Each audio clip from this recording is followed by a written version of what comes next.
in with Charlie. If you start a round of applause, take all the way around the room. Clap, cheer, scream, and bring on the fantastic KARL, please!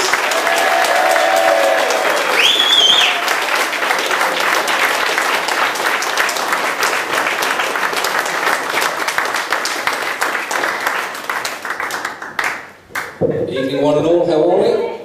Are we good? Yeah! Excuse me, being a lefty, I've done this all wrong before we even start, so hang on. I haven't even started yet, that's a good start. A lot of laughing just for moving this. I'll move it back later if you stop laughing again. Anyway, I'm going to start with a complaint, I'm afraid. Are there any cab drivers in? Any cabbies in? Good. They're a chatty little bunch, aren't they? Now, this may come as a surprise to you. I don't actually do this for a full-time job. Yeah, I know, it's shocking. It's astounding, isn't it? Now, I work in conjunction with universities. I'm staying at this hotel, and the next morning I'm going to get a cab to pick us up. There's about 4 or 5 of us waiting, and the cab driver walks in. He says, cab for Bates to Warwick University? I went, yep, that's me. And he honestly looked at me right in the middle of the foyer and told me,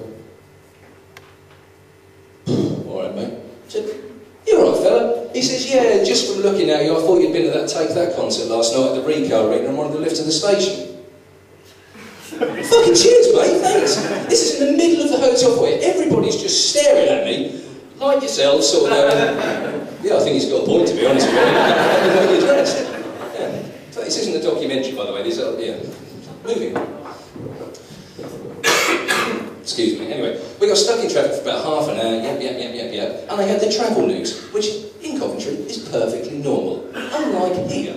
Anybody listen to Star Radio? Have you heard the Ginger Ninja? It's on the Has anybody actually clocked him yet? Has anybody actually seen the Ginger Ninja yet? I have. Isn't he? He's not quite Bruce Lee, is he? He's brilliant. He looks like the Matt Lucas character out of Little Britain. Like the one in the wheelchair goes, I want that one. He looks exactly like that, but it's like ginger Mohican. He's very happy, but he's not quite at the races, I don't think. But to be fair, he's happy, he gets on with it, and I'm alright with that. I don't mind him. It was the one beforehand. Coleman Le Patrolman. Where the hell did they find him from and think every 15 minutes we need to hear this bloke? You don't go to London and get Cockney the patrol and go, oh fucking hell, 25 fucking years. You don't need to know. If there's a major accident, then yeah, we need to know. But every 15 minutes ago, live on his electric scooter, it's Coleman the patrolman. And this weird accent that you can't fucking understand is, I'm Coleman the patrolman, you have no idea what I'm saying. I could be having sex with your wife driving on the A14 more in 15 minutes. What genius thought, yeah, he's the one for us. Drives me fucking cooking. Anyway, while I'm stuck in the car, I have a new car, by the way. Do you, Carl? Yes, I do. And I was given with this new car one of these little key fobs, which instead of having to lock the car normally, you can press a little button, it goes beep beep. Now, when people have done this before, I've always thought, they're a bit of a twat. Unfortunately, I've joined the club. Now, instead of doing the beep here next to the car, for no reason, I've started walking away from it. And then on purpose, even though I know I haven't, I'll go, oh, let's check if I've locked it. Did you see that? I just lit up then. No reason. Why I need to go away from it and prove this point? You don't do it at home with the toaster, do you? This isn't groundbreaking technology. You know, people are flying to the moon. You don't suddenly at home go, oh, just going to put the bread in, love. Okay, pay attention. Right, watch this. Hang on. See that?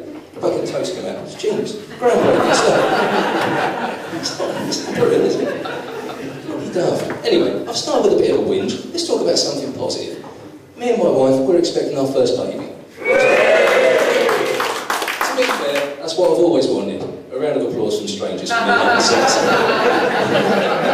See? You're all going, oh, that's lovely. Oh, that's fucking disgusting. I can't believe it's so next time you bump into me, you give me a round of applause for having sex. I'll leave you with that image. Anyway, excuse me, a bit of a sore throat.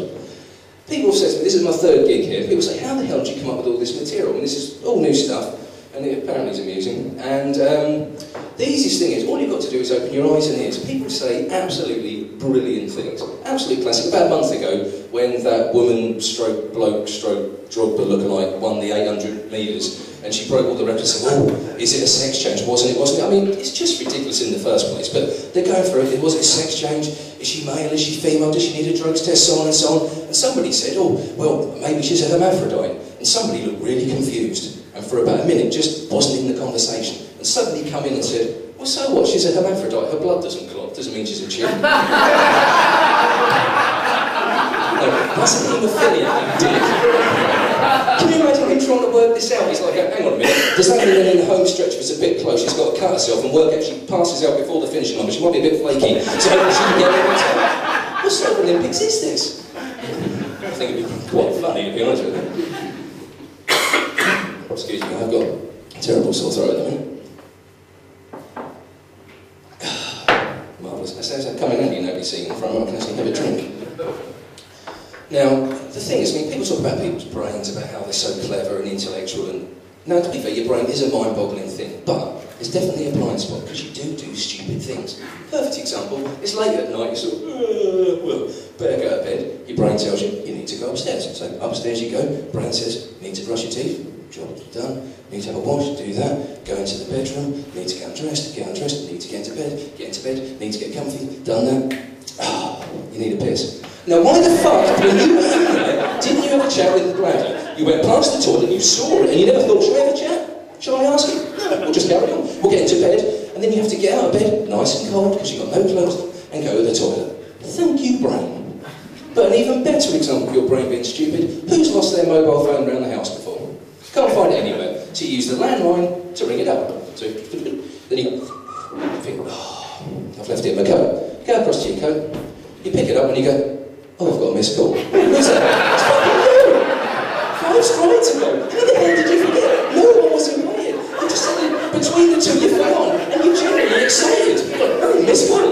Fucking you! I can remember FA Cup goals from 20 years ago. I ring myself and I'm fucking stunned. It's just another classic example. For those of you who don't know, I do football commentary on a Saturday. I travel bloody everywhere. And I was going somewhere really exotic, like Macclesfield or somewhere. And I was on the train, going up there, and I was doing a crossword. And I come to this clue that said appear, 4 letters. And my brain come up with Turner. As if that's going to be the answer. And the worst thing was, I got the giggles on the train. Everybody's staring at me and I'm laughing. You can't say, go, come on, you should have seen 12 across. I mean, your brain is just a very scary thing. Anyway, I'll talk about how stupid I can be. Here's how sneaky you can be. Who here has been stuck in the village co-op in that never-ending queue that you always end up in? It's some sort of law. Moses had 10 commands. He actually had an 11th. Thou shalt queue in the co-op.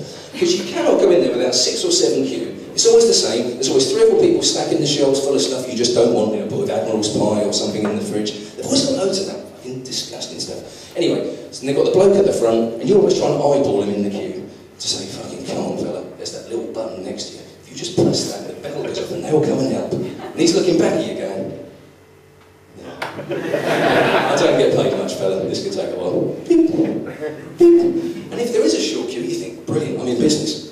There's bound to be an old lady in front of you that forgets you have to pay with money.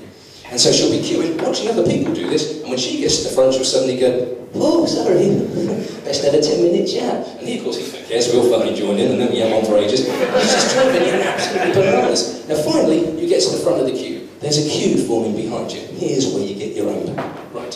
Because everything costs 99p, £1, 4 pence, or whatever, your bill's never going to come out exactly. So when it comes out to something like £7.94, the trick here is normally you give them a 10 and give them 4 pence to help out. What you do instead is you give them the tenner and then give them the 6. And just watch their brains. They go, yeah, that's right, because the 6 and the 4 makes a 0. So, what? Oh, they'll press the button there. Supervisor will come along. You'll see which one the supervisor is. He's one with about 700 keys. Go, see that? That's responsibility. So he'll come in, and of course they always try and do things really quick because they're really clever. So he'll be coming in, bang, get out of the way. Yeah, what's the problem, mate? Yeah, 794, yeah, 4 and 6 and 6 and 9, yeah. So whenever you get bored, by all means leave, but you can stay there as long as you like. Now that's a shop you